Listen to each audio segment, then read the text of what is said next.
Ahí estamos. Hola Perfecto. Albert, buenas noches. Espera, que debe aceptar ahora.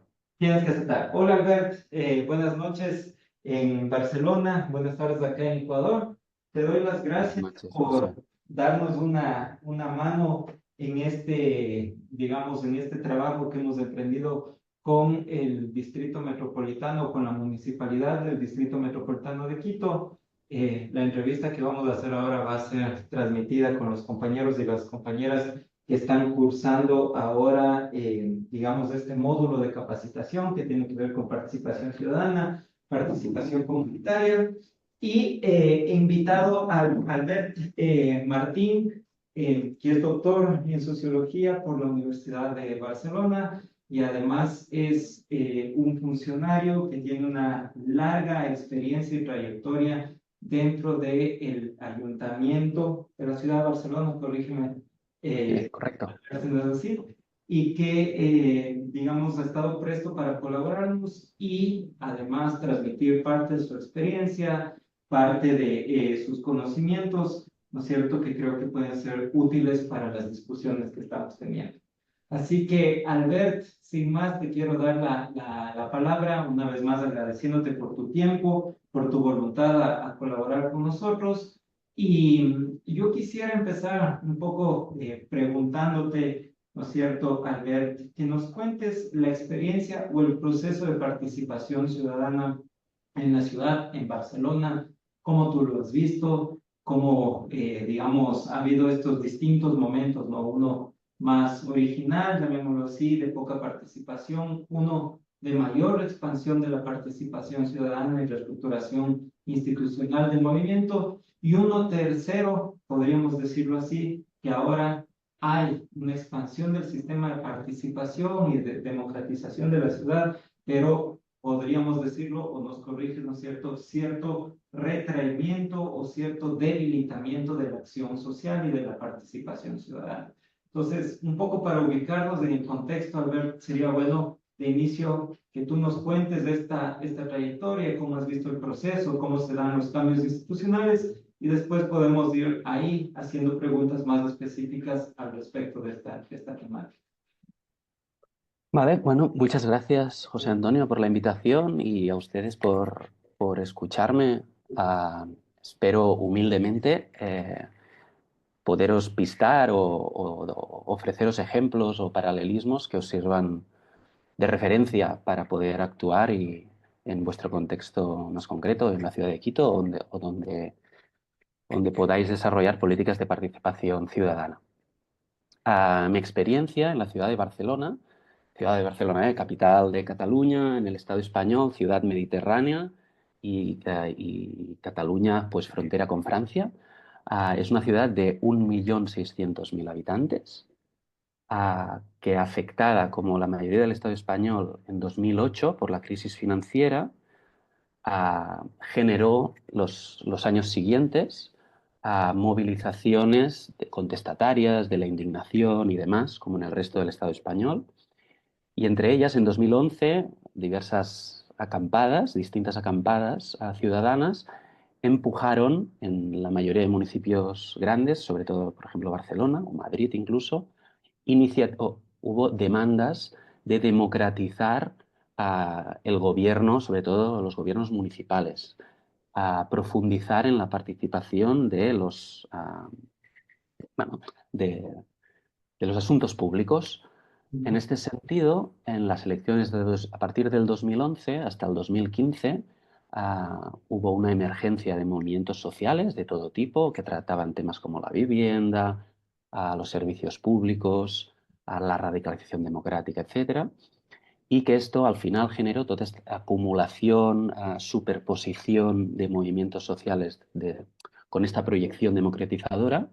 En 2015 se produjo en muchos municipios, y en el caso de Barcelona, un cambio de gobierno, que gobernaron unas izquierdas socialdemócratas, pero progresistas. En este sentido, este gobierno en 2015 inició un cambio en la política de toma de decisiones, centrándose en la redacción de un reglamento de participación ciudadana. Se criticaba en ese momento que los órganos de participación estaban ocupados únicamente por asociaciones formales y sobre todo a nivel de ciudad, asociaciones del ámbito social, pero muy distanciadas, como si dijéramos, de la participación más barrial, más cuantitativa o más comunitaria. Y, es decir, al final eran unos órganos de participación formales, sectoriales y territoriales también, de los distintos barrios de Barcelona, pero de un carácter consultivo, no llegaba ni a negociador con la ciudadanía que participaba a partir de asociaciones. Entonces, este impulso que tuvo este nuevo gobierno, apoyado por toda esta vorágine, ¿no?, que le acompañaba de movilizaciones sociales durante 4 o 5 años, diseñó una estructura organizativa que fuera más accesible a la participación directa y que permitiera procesos donde la gente pudiera no solo opinar, sino influenciar, ya no de forma, ahora no me saldrá la palabra, de forma, ostras. Cuando lo que surge de un proceso participativo lo ha de aplicar el gobierno. Ahora, aquí me tendrás que cortar, José Antonio. Ah, espérate. Me sale perceptiva, pero no es perceptiva lo que quiero decir. ¿Cómo se dice? Cuando una cosa que se dice lo ha de hacer el gobierno, lo de acatar. Tiene que acatar, cuando tiene que acatar, dices tú, Sí. dilo en catalán. Ya, es que ahora. Bueno, bueno, diré perceptiva. Me he quedado. Ahora tendrás que editar esto, ¿eh? Eh, a ver. Bueno, es igual. Dejémoslo aquí. Vale, sigo por donde me había quedado. Qué desastre. O sea, estás hablando del proceso del 2015, Sí, sí. 2017, el Bueno, gobierno. entonces, el nuevo gobierno lo que pretendió fue generar una nueva estructura organizativa que fuera más permeable a la participación directa, a, a una participación individual, ciudadana, es decir, no mediada a partir de asociaciones, y que pudiera tener más injerencia en la toma de decisiones del gobierno. Es decir, que el gobierno fuera del color que fuera, tuviera un respeto o mantuviera la palabra de aceptar todo aquello que surgiera de los mecanismos de participación ciudadana, Ajá. aparte de la potestad de ese gobierno de tirar una política pública a otra. Que fuera al final generara una cultura participativa, una cultura democrática al final del gobierno, del ayuntamiento, que protegiera este canal directo de la ciudadanía en la toma de decisiones. Este reglamento, ¿cómo tradujeron esta voluntad de cambio para estas infraestructuras participativas? Pues por un lado, el nuevo reglamento de 2017 reglamentó mucho los procesos participativos, es decir, procesos donde se identifica un objeto de toma de decisiones, que cuenta con una fase informativa, cuáles son los límites de la participación de este proceso. Una parte de debate más de diagnosis de necesidades, propuestas y finalmente pues una priorización o una elección de esas propuestas y un retorno, que hasta ese momento todo lo que se hacía participativamente pues siempre era como una consulta, una negociación sin un retorno ni una capacidad de pedir explicaciones sí, al fin y al cabo de pedir explicaciones a los gobernantes si tiraban adelante o no aquello que en una asamblea, en un consejo se había decidido, se habían comprometido.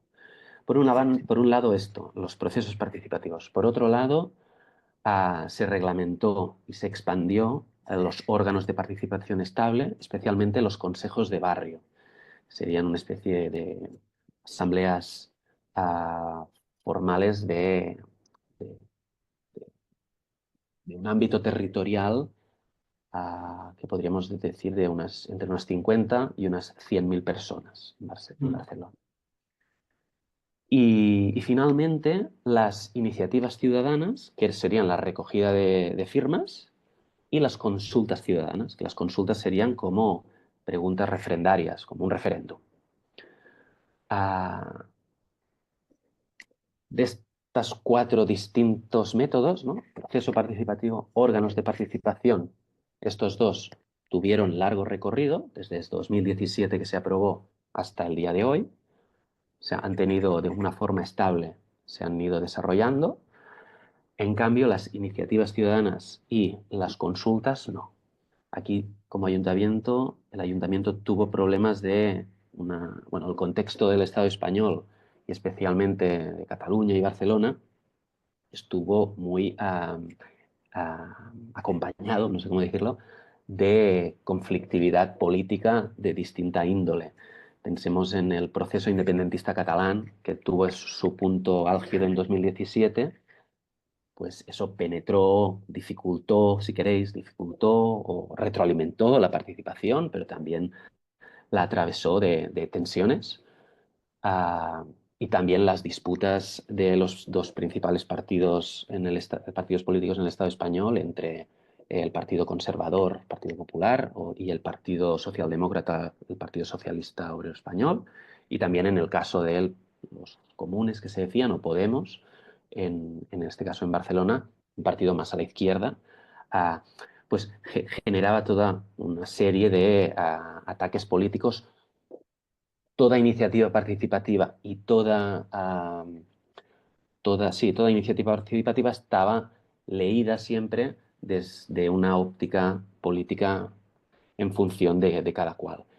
Y en este sentido, el reglamento de participación ciudadana fue impugnado por diversas oligarquías patronales eh, de la adjudicación pública, que cuestionaban que se pudieran hacer recogida de firmas o consultas ciudadanas, por ejemplo, y fue el caso que indujo a esta demanda y que los demandantes ganaron y hicieron que tuviéramos que retirar este reglamento y volverlo a rehacer, que era una iniciativa ciudadana para municipalizar el agua. Porque el agua es de una sociedad anónima que tal día se privatizó y había la iniciativa ciudadana de hacerla pública. Pues este tipo de iniciativas contradecían la ley según leyes de propiedad privada, conforme esto no podía ser objeto de participación ciudadana, la propiedad del agua de Barcelona. Bueno, esto es un ejemplo de que no ha sido fácil el camino de profundización democrática, y ya no tanto en la cuestión conceptual, sino en la parte más pragmática, reglamentaria, de desarrollar espacios, herramientas de participación ciudadana. En ese Albert, contexto, ya, sigue, en ese contexto, sí. En ese contexto, 2015-2017, con la aprobación del Reglamento de Participación Ciudadana, hasta el día de hoy, pues hemos podido desarrollar 2 planes de actuación municipal, que serían los 2 planes estratégicos de Barcelona, que son en el inicio de cada mandato, y 2 presupuestos participativos, que es bueno, que en Ecuador, en diferentes municipalidades, seguro que tiene ya tradición y seguro que está implantado. Y después diversos planes de participación en los distintos barrios, ya sea para diseñar equipamientos concretos, diseñar reformas de plazas del espacio público, diseñar planes estratégicos de qué equipamientos públicos son necesarios en distintos barrios y también incluso en el planeamiento urbano. Que si bien es cierto, los procesos participativos sobre el planeamiento urbano siempre han estado muy atravesados por intereses económicos inmobiliarios, y era una fuerte crítica de los movimientos sociales en Barcelona las ya 3 últimas décadas, sí que es cierto que en algún proceso urbanístico de forma preceptiva, es decir, de forma obligatoria, se ha obligado a que hicieran un proceso participativo previo a la, la redacción de la modificación del planeamiento urbano. Y sí que haya habido algunos ejemplos ah, que han sido paradigmáticos en el sentido de haber conseguido, hasta cierto punto, procesos deliberativos, donde partes interesadas, propietarios del suelo, propietarios inmobiliarios, pequeño comercio, pero también asociaciones y vecinos que participan genuinamente por su implicación en el barrio, llegaron a puntos de acuerdo, empatizando relativamente con el otro, o si más no, reduciendo sus reivindicaciones, sus expectativas para llegar a posibles reformas urbanísticas que tuvieran en cuenta las necesidades de todas las partes. Otro capítulo, que sería el siguiente, pero si un caso ya lo explico más adelante, sería ahora que nos situamos ya en un momento ya no de 2008, 11, enfrentándonos a una crisis económica donde había una emergencia de movimientos sociales, de grandes movilizaciones para profundizar democráticamente en el gobierno, y ahora yo creo que estamos desde hace un par de años en un momento de reflujo, sobre todo a partir de la crisis del COVID, un momento de reflujo de la participación ciudadana y que genera nuevos debates en relación a esta estructura que tenemos montada, ¿no? en el Ayuntamiento de Barcelona para ser permeables a la demanda ciudadana y que quizás ahora no hay tanta demanda ciudadana de participación y quizás hay que replantear estas estructuras. A ver, entonces ahí permíteme interrumpirte y un poco parafrasear para estar un poco claros en tu exposición, ¿no es cierto?, que es el marco general del contexto. Es decir, hay un proceso en el 2008 en Barcelona que arranca de la movilización social ligada a la crisis económica e inmobiliaria que se da en el país en ese momento. Momento de democratización, momento de crisis económica, pero al mismo tiempo crisis de propuestas, de nuevos actores sociales que emergen, demandas sociales. Eso más o menos se traduce en una reforma institucional en el año 2015, ¿no es cierto?, donde el nuevo gobierno dice, ¿qué hacemos con toda esta fuerza social que demanda, entre otras, nuevas formas de participación? Se materializa esto en el 2017 en un reglamento, o digamos donde se reglamenta y se crea todo este sistema de participación ciudadana. Y entiendo yo, Alberto, y corrígenos si no es así, ¿no es cierto? La idea es un sistema de, digamos, institucionalizar, promover, tener un sistema de democracia directa, ¿no? O sea, que la estructura municipal sería, en los términos ecuatorianos, ¿no es cierto?, pueda absorber, darle poder a la gente y que haya un sistema de escuchar a las personas y además que decidan sobre cosas concretas. Y finalmente, ¿no es cierto?, después de eso y después de algunas cosas que se han logrado planes estratégicos, presupuestos participativos, trabajo con los barrios, uno podría decir que todo ese proceso, ¿no es cierto?, ahora está, digamos, aunque existe institucionalmente, carece de una fuerza social que lo promueva, ¿no? Más o menos el recuento que nos has hecho. Y hay algunas preguntas un poco para nosotros poder entender, al ver de mejor manera el sistema de participación que ya lo estás describiendo, sobre todo en el 2000, digamos, en esta transición, ¿no es cierto?, de los años 2015 al 2017, cuando se empieza a reglamentar, ustedes tienen una base conceptual también muy interesante, ¿no? Porque, digamos, no es solo hacer reformas institucionales, sino es cambiar los principios, la visión institucional como tal.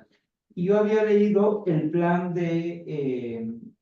digamos, el plan de, sobre todo este que yo lo tengo, que es el plan de formación a responsables de la democracia activa, ¿no? Y ahí encontré dos cosas que son fundamentales, dos conceptos, hay más, y eso también nos puedes contar, pero dos. Uno es un concepto que ustedes ponen como gobernanza participativa. Está uno de los primeros, ¿no es cierto?, entre otros, pero un poco valdría que nos expliques qué es esto de la gobernanza participativa, ¿no? ¿Por qué llamarle gobernanza participativa?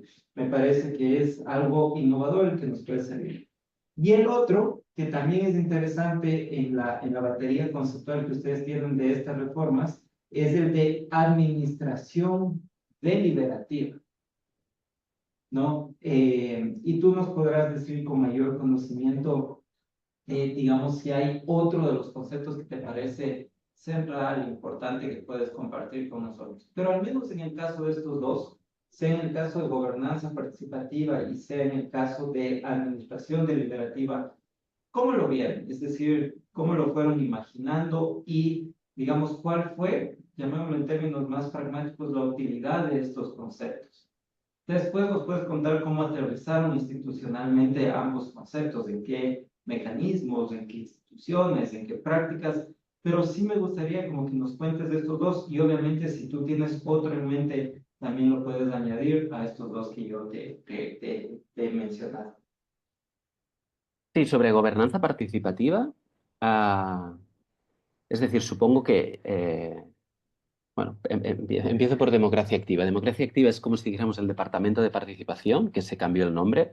Se dejó de decir participación intencionadamente para llamarle democracia activa, que tiene un implícito diferente, ¿no? En el rol de la ciudadanía. Por un lado, porque participación se puede entender desde el funcionariado de múltiples formas. Quizás ahora, en los últimos 10, 15 años, ha habido más literatura, más experiencias participativas, pero si nos ubicamos a finales del 2008, 9, 10, 2011, la visión de la participación podría ser contar el número de usuarios de una actividad o un taller que, que pueda organizar cualquier equipamiento cultural o el número de personas que asisten a una audiencia pública que da un político barrial y explica su plan para su barrio. El solo hecho de asistir como espectador en ese contexto a veces podía suscitar una interpretación de la participación. Han participado tantas personas a esta audiencia pública, cuando su participación era completamente pasiva. Y de aquí se originó la idea de cambiar el nombre de participación que no tuvo mucho éxito, si soy franco, internamente en el ayuntamiento. Siempre informalmente nos han seguido llamando participación al Departamento de Democracia Activa, pero sí que tenía la intención de ofrecer que la participación tenía que ver con la democracia, es decir, la participación tenía que ver con la toma de decisiones y que esa participación era activa, no pasiva. Por lo tanto, ¿qué lleva implícito democracia activa que no lo tiene participación?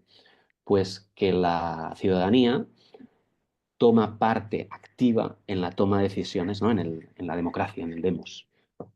¿No? Parte que son pueblos, pues deciden.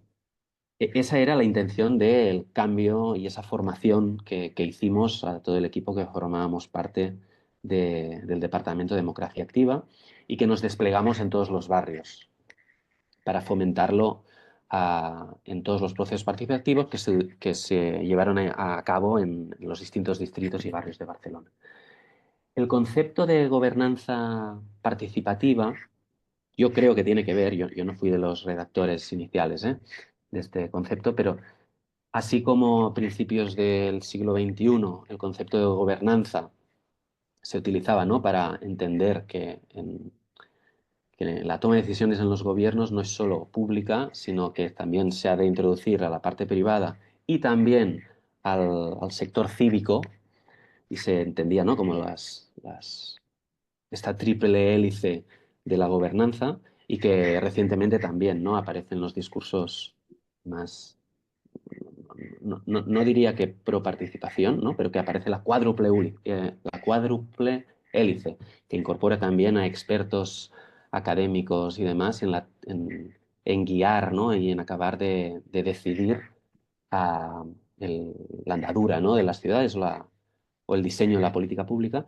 Yo creo que utilizar este concepto de gobernanza, es decir, que no solo es el gobierno, sino es una gobernanza de distintos actores, y añadir el concepto participativa, tenía que ver con que la toma de decisiones del gobierno tiene que tener una influencia, una permeabilidad, unos mecanismos ciudadanos participativos.